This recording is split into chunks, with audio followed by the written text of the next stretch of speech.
Kembali lagi ya, fisik motorik ya. Seperti biasa saya memaparkan materi yang berbeda dari yang minggu yang lalu. Minggu yang lalu saya akan membahas mengenai tugas apa saja sih yang harus anak-anak tempuh di usia 3 sampai 6 tahun ya, seperti itu. Oke, saya bagikan dulu screenshotnya. Bukan screenshot ya, PowerPoint-nya gitu maksudnya. Ya, ini ada ya. Ini ada tujuan perkembangan motorik gitu. Nah, sebetulnya anak harus menyelesaikan pengembangan motorik itu tujuannya untuk apa gitu. Ya, supaya anak berkembang gitu ya. Supaya anak berkembang, tidak ada perkembangan yang tertinggal atau misalnya tidak ada pertumbuhan yang tertinggal gitu ya. Mudah-mudahan tidak ada keterlambatan pada anak-anak kita. Anak-anak kita sesuai dengan apa ya? Sesuai dengan perkembangan dan indikator ya yang sudah ditentukan oleh pemerintah ya seperti itu.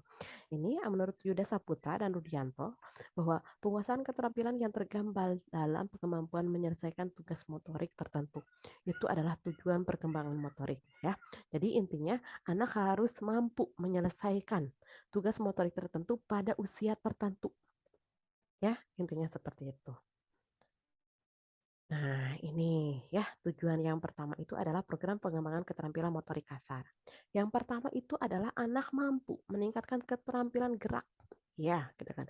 Tujuannya apa sih? Ya anak bermain, ya. Anak bisa bersosialisasi, bisa berinteraksi.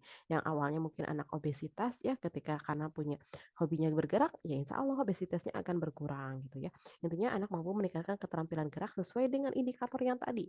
Ya usia 3 tahun apa sih indikatornya? Usia 4 tahun, usia 5 tahun, bahkan usia 6 tahun apa sih indikatornya gitu ya. Untuk meningkatkan keterampilan gerak seperti itu.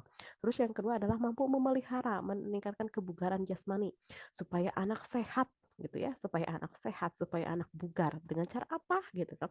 Ya dengan cara gerak gitu kan. Anak bermain, mau itu permainan tradisional, mau itu modern, itu sama. Ya meningkatkan kebugaran jasmani. Terus menanamkan sikap percaya diri anak. Ya, gitu kan. Ketika anak bermain gitu kan, anak akan mentransfer energi gitu ya. Mentransfer energi dari hal-hal yang tadi dilakukan secara bersama-sama gitu kan atau misalnya secara sosialnya itu bagaimana sehingga dia percaya diri, oh iya ya, gitu kan. Aku bisa loh bermain ini gitu ya.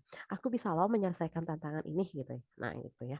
Terus selanjutnya adalah anak mampu bekerja sama dengan baik. Ya, ketika motoriknya bagus gitu kan, anak bisa diajak kerjasama dengan anak-anak yang lain. Kamu jaga gawang ya, aku yang lari misalnya. Kamu tendang bola ya, aku yang lari gitu kan. Nah, itu bisa bekerja sama gitu ya. Terus yang selanjutnya adalah anak berperilaku disiplin, jujur dan sportif. Kalau anak sedang melakukan sebuah permainan gitu kan, insya Allah motorik anaknya baik, ya anak bisa berdisiplin. Anak diajak bisa jujur, anak dan bisa diajak untuk sportif ya seperti itu. Nah, itu untuk motorik kasar ya, yang tadi untuk motorik kasar. Nah, kalau ini adalah untuk motorik halus, gitu kan. Yang pertama, yaitu bahwa anak mampu memfungsikan otot-otot kecilnya gitu ya. Otot-otot jari tangan kayak meremas, menggenggam gitu kan, kolase, mozaik, menjahit gitu kan, yang seperti itu. Terus yang selanjutnya adalah anak mampu mengkoordinasikan kecepatan tangan dengan mata gitu ya. Oh, gitu ya.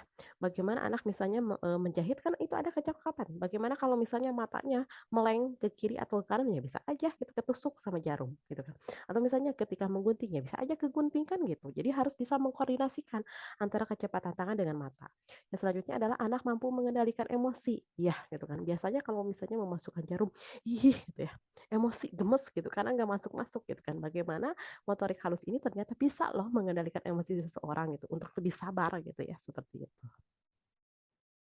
Nah, itu ya seperti itu. Nah, untuk hari ini saya akan sudahi dulu ya. Itu tujuan untuk motorik kasar dan motorik halus. Nanti saya akan sampaikan tujuan pengembangan motorik secara khusus ya secara khusus usianya berapa nanti saya akan jelaskan di episode selanjutnya ya seperti itu.